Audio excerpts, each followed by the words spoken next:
Okay, easy peasy lemon meringue squeezy. I'm gonna make a really quick video because I'm gonna try and be as informative and as intuitive as I possibly can. So I recently watched a video on how water is very essential for the body, and we all know that because we are possibly 70 or whatever percentage we are, we're basically made of water. And I watched this video and it was this Yo Elliott guy. So he has a strength camp YouTube channel, and he was basically portraying and he was discussing how plastic bottles are essentially, in hindsight, detrimental to your health. So they could be detrimental to your overall health. And what he was saying was he was given really good, really I don't know, you could say subjective opinions, but they were very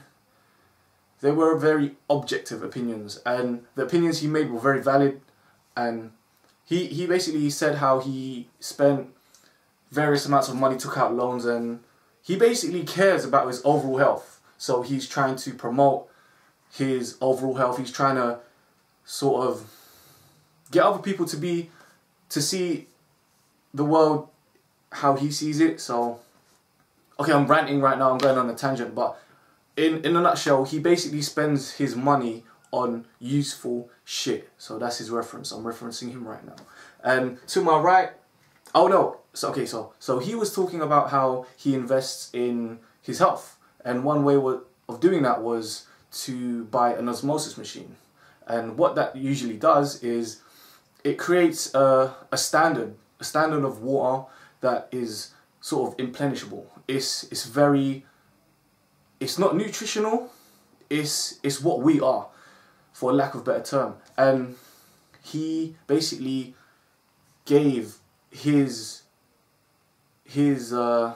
interpretation of how he drinks water, which is so in a way valid, or it's something that all athletes like myself, basketball athlete like myself, needs to take into consideration, which is our health.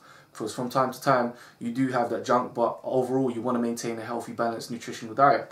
And he drank out of a glass jar, and I was just thinking, you know what, that's a really good idea. So I looked on IKEA, and that was my first option, my initial option. But I was just thinking, I can't really, I need to find a way of maintaining that double so yeah, that osmosis standard of water, and in a bottle, and it can't be readily available like he has, because I'm always on the move. In basketball, you always travel. You travel to games. You travel. Me, I travel to practice, for uni practice anyways, 2 hours.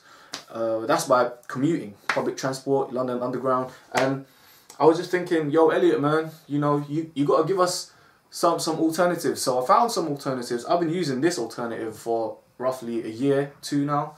And yeah, when I come across this video, I thought, yeah, man, like he's making a lot of sense, because when I do taste this water after a day, it tastes shit, man. Like you can taste the elasticity in the water. So he drank out of a glass jar, which is what I'm describing it as. I don't know what it was. And yeah, so at my university, we have processing machines similar to the one that Yo Elliott has. I don't know if his name is Yo Elliott, but I'm gonna call him Yo Elliott because his video, that's what it says in his videos. But we have a water processor, and it gives us what we call in a sporting world double labeled water. Double labeled water. And essentially it's the purest form of water you can ever get. Like that's what they use for Vo2 Max Testing. So Vo2 Max Testing is your maximal energy bout, so your maximal energy expenditure, and they basically use it to see how fit you are. It's a fitness test.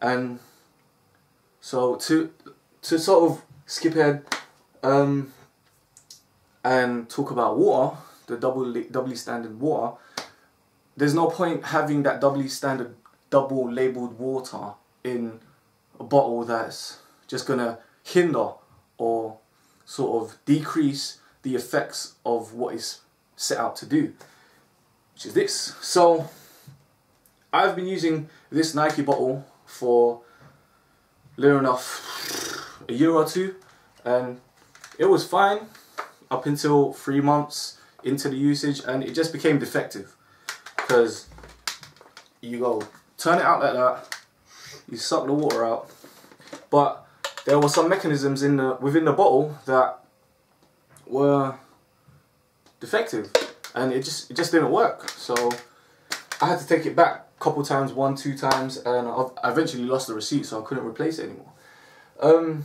So these bottles are non-BPA, these two. This is what is readily available, and what Yo Elliott says is your last option, if that. So I've put this in my room. This is the double labeled water from my university. I've put it in my room for near enough a week now, and I'm not too sure if it's clear enough, but the water is starting to yellow. So it means something. It means that the BPA is leached into the water. So how can we tackle this BPA thing?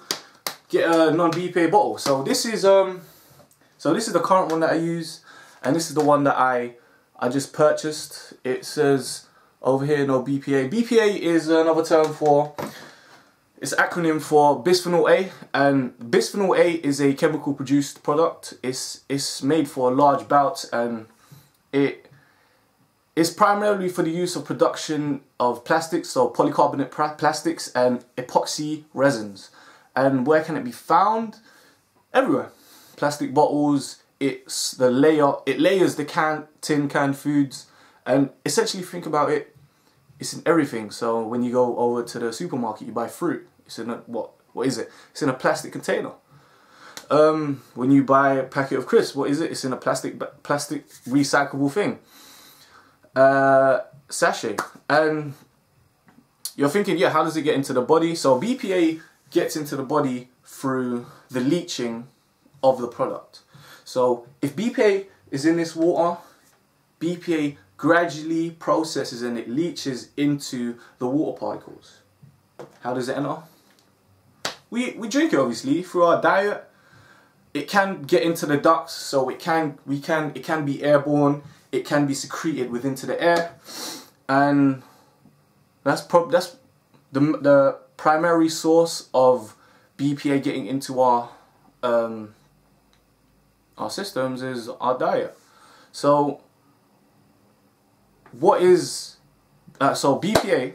I'm sorry, I'm trying to read it off my lecture notes because I'm actually finding this very interesting, because what Yo Elliott says is what I'm learning right now, and it makes a lot of sense. It does make sense. So BPA affects the endocrine system, and the endocrine system, it affects the energy system. So the ATP systems, the adenyl triphosphates, ATP, you have the cardiovascular systems, Vo2 systems, anaerobic, aerobic systems, and endocrine system is separate. So what the endocrine system is, the endocrine system is, it's essentially a function. It releases the hormones into the blood, so it coordinates the homeostasis of all the blood within the body.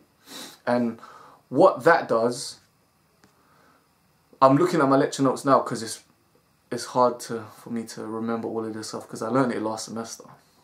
And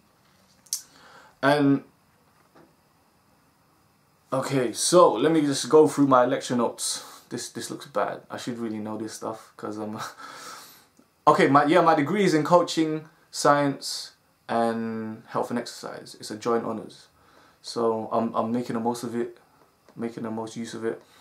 And so essentially BPA it mimics estrogen, and when estrogen is in high bouts, it can, what can it do again?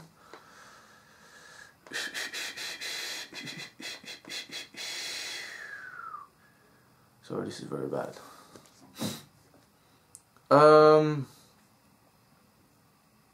Okay, where was it? Where was my information? Yeah, okay. So researchers found, so within the 1990s, they found that the BPA mimicking of estrogen, it gradually exposes and it develops what is known as abnormal development, and that can range from abnormal genital development, the overdevelopment of a female growth hormone. So essentially, in a nutshell, that means deformative penis development, and it also affects the maturation in females, the sexual maturation in females. So it overdevelops the what do you call it? The genital area, and they also found studies of how fetuses, how a mother who would be pregnant with a baby would essentially affect her fetus by drinking this water in gradual consumptions, because it starts to slowly intoxicate the fetus, and that can have a hindering effect because it disrupts the growth of the fetus. I'm sorry, I'm trying to get all of this in my head right now, and I feel like I'm missing stuff, but I'm not missing stuff. So essentially, BPA affects the endocrine system, and the endocrine system is essential for homeostasis regulation within the blood, and that in turn, if it disrupts the endocrine system, effects are you can possibly, is what they're assuming, research is suggesting, and is what they're proving now, you can what was it? You're gonna develop type 1, type 2 diabetes. That's the one. Polypeptide hormones, because essentially if the BPA is affecting the endocrine system cannot allow the blood to absorb the insulin from when you exercise, or not even when you exercise, in general. So what that does is there's a overdevelopment of glycogen, and you end up with type 2 diabetes. So I know that's the extreme, but that's essentially what could happen.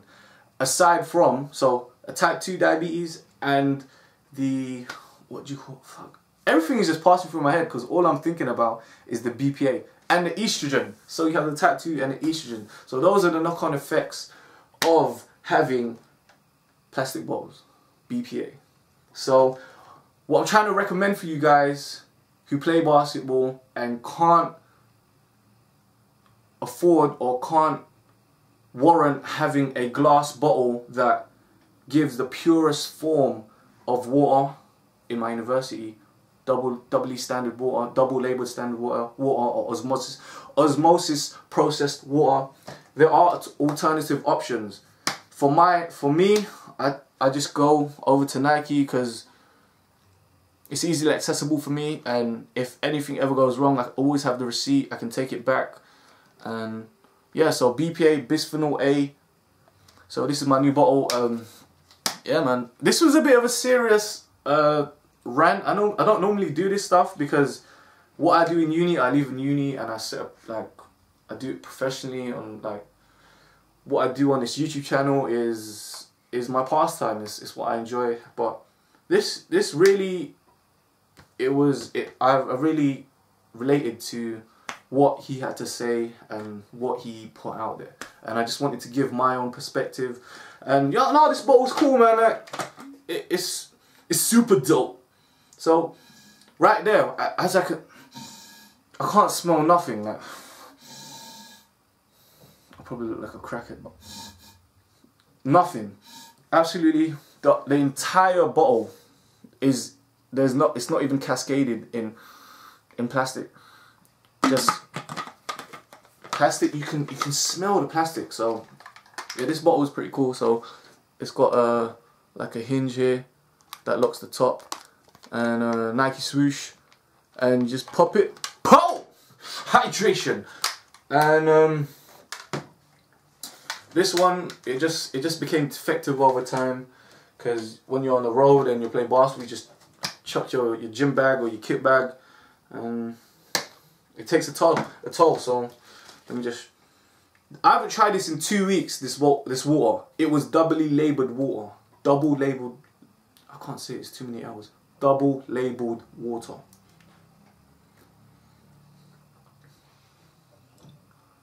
I can almost taste like moss. Moss? What is it, moss? When you go over to the park and it's super cold and you find that greeny stuff in the park when it's winter time. Oh! What am I drinking? Okay, so in a nutshell, for you athletes who can't find a glass bottle, which is pretty much ideal for drinking double labeled water, there are alternative options for you guys athletes on the go, and they have BPA bottles. Yeah, that's my rant over. I hope you guys are easy peasy lemon meringue squeezy. Shout outs to Yo Elliot Strength Camp, because he does some really good videos on athlete training, trigger points, and he makes really valid points. And I'm gonna try and do basketball specific stuff, so energy systems, plyometric training. You know, I'm currently working on my current thesis, my current dissertation. My project, final year project, is on aquatic training and plyometrics in basketball because of the. But no, that's for another video. So yeah, I'm trying to make my channel as informative and as fun as possible, as enjoyable as possible for my audience. But I felt that this was something that could relate to some of the basketball players and some of the athletes who just need to stay hydrated. Oh yeah, disclaimer, there is such thing as too much water. So you gotta stay balanced within your diet, because water intoxication can happen. So yeah, I hope you guys are good. Easy peasy lemon meringue squeezy. Peace. One love.